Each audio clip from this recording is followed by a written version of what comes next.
বন্ধুরা, তোমরা কি জানো পুরীর মন্দিরের রান্নাঘরের আসল রহস্য কি? 51টি মাটির হাঁড়িতে একসঙ্গে রান্না, মহাপ্রভুর অদ্ভুত মহিমা। মানুষ রান্না করে নাকি সত্যিই দেবী লক্ষ্মী? পুরীর রান্নাঘরের সেই রহস্য আজও যা কোটি কোটি ভক্তকে বিস্মিত করে।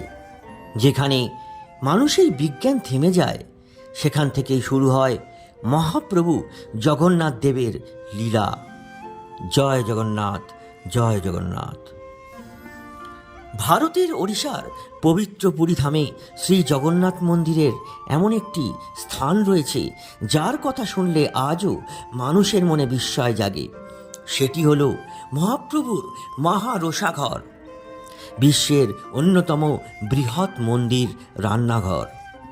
কিন্তু এই রান্নাঘরকে ঘিরে কেন এত রহস্য? কেন লক্ষ লক্ষ মানুষ বিশ্বাস করেন এখানে আগুন জ্বালান মানুষ হলেও রান্না সম্পূর্ণ করেন স্বয়ং দেবী মহালক্ষ্মী? প্রাচীন কাহিনী বলে, একদিন মহাপ্রভু জগন্নাথ ভক্তদের অন্নদান করার সংকল্প করেন। তখন দেবী মহালক্ষ্মী প্রতিজ্ঞা করেন, যতদিন এই ধামে ভক্তের পদধূলি পড়বে ততদিন আমার অন্নভাণ্ডার কখনো শূন্য হবে না। সেই থেকেই বিশ্বাস, পুরীর রান্নাঘরে প্রস্তুত হওয়া প্রতিটি ভোগ কেবল খাদ্য নয়, তা মহাপ্রভুর আশীর্বাদ। ভাবুন তো, একসঙ্গে একটি চুলার ওপর বসানো হয়েছে একটির ওপর আরেকটি করে 51টা মাটির হাঁড়ি। নিচে জ্বলছে আগুন, কিন্তু আশ্চর্যের বিষয় শুধু নিচের হাঁড়িটিই নয়, ওপরের হাঁড়িগুলোই প্রায় একই সময়ে রান্না হয়ে যায়। এ কি শুধুই রান্নার কৌশল, নাকি এর পেছনে রয়েছে মহাপ্রভু জগন্নাথ দেবের অলৌকিক কৃপা?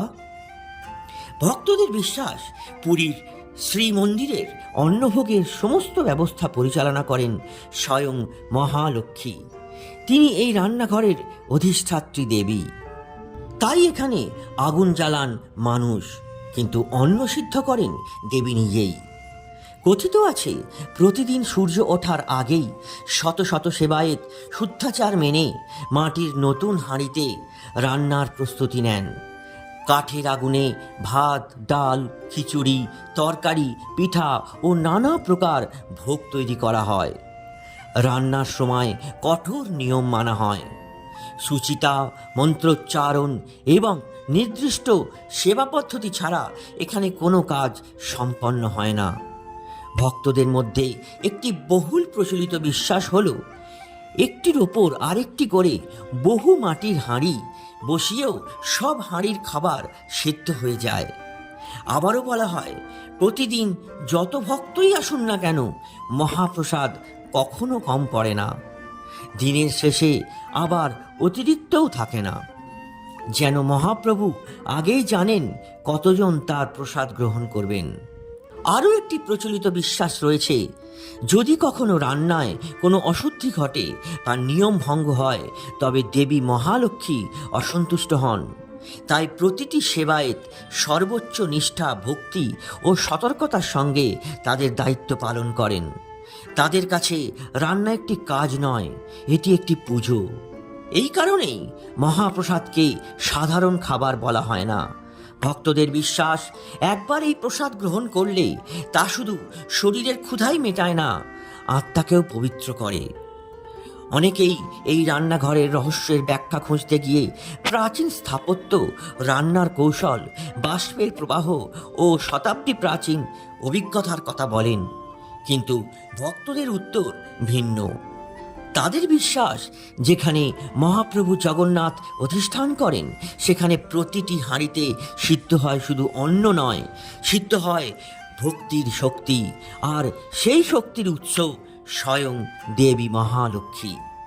হয়তো এই কারণেই শতাব্দীর পর শতাব্দী ধরে পুরীর এই মহারোষাঘর শুধু একটি রান্নাঘর নয়, কোটি কোটি মানুষের কাছে এটি দেবতার অন্ন মন্দির, যেখানে প্রতিটি ধোঁয়া রেখা, প্রতিটি মাটির হাঁড়ি এবং প্রতিটি প্রসাদের দানায় অনুভূত হয় মহাপ্রভুর করুণা। সাধারণ মানুষের চোখে এটি অসম্ভব বলেই মনে হয়, কারণ আগুন তো নিচে জ্বলে, তাহলে ওপরের হাঁড়িগুলো কিভাবে সমানভাবে সিদ্ধ হয়? ভক্তদের উত্তর একটাই, এটি কোনো সাধারণ রান্নাঘর নয়, এটি মহাপ্রভুর অন্ন মন্দির। এখানে প্রকৃতির নিয়মও তার ইচ্ছার কাছে নত হয়। প্রজন্মের পর প্রজন্ম ধরে এই রান্নার প্রথা একইভাবে চলে আসছে। লক্ষ লক্ষ ভক্ত প্রতিদিন এই মহাপ্রসাদ গ্রহণ করেন আর বিশ্বাস করেন এই অন্ন কেবল খাদ্য নয়, এটি মহাপ্রভুর আশীর্বাদ। আরও একটি বিস্ময়কর বিশ্বাস প্রচলিত আছে। বলা হয় মন্দিরে যত ভক্তই আসুন না কেন মহাপ্রসাদ কখনো কম পড়ে না। আবার দিনের শেষ পুজো শেষ হওয়ার পর একটি দানাও নাকি অবশিষ্ট থাকে না, যেন মহাপ্রভু আগেই জানেন কতজন ভক্ত তার প্রসাদ গ্রহণ করবেন। এই কারণেই পুরীর রান্নাঘরকে শুধু বিশ্বের বৃহত্তম মন্দির রান্নাঘর নয়, দেবতার নিজের হাতে পরিচালিত অন্নক্ষেত্র বলেও মনে করেন অসংখ্য ভক্ত। হয়তো কেউ বলবেন এর পেছনে রয়েছে প্রাচীন রন্ধন প্রণালী, বাষ্পের প্রবাহ, মাটির হাঁড়ির বিশেষ গঠন এবং শতাব্দী প্রাচীন অভিজ্ঞতার সমন্বয়। আবার ভক্তরা বলবেন বিজ্ঞান ব্যাখ্যা খুঁজতে পারে, কিন্তু কৃপা অনুভব করতে হয়। আজও পুরীর এই রান্নাঘরে প্রতিদিন একই নিয়মে মহাপ্রভুর ভোগ প্রস্তুত হয়। শতাব্দীর পর শতাব্দী ধরে এই ঐতিহ্য মানুষের মনে একই প্রশ্ন জাগিয়ে রেখেছে, এ কি শুধু দক্ষতার নিদর্শন, নাকি সত্যিই মহাপ্রভু জগন্নাথের অলৌকিক মহিমা? সেই প্রশ্নের উত্তর হয়তো প্রত্যেক ভক্তের হৃদয়েই লুকিয়ে আছে।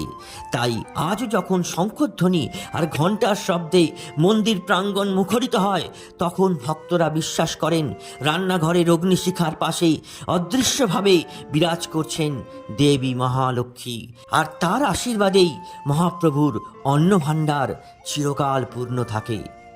জয় জগন্নাথ, জয় জগন্নাথ, জয় জগন্নাথ। বন্ধুরা, যদি এমন আরও পৌরাণিক কাহিনী জানতে চান তাহলে ভিডিওটিকে লাইক করুন, শেয়ার করুন এবং আমাদের চ্যানেলটিকে সাবস্ক্রাইব করতে যেন কখনো ভুলবেন না। জয় জগন্নাথ, হর হর মহাদেব।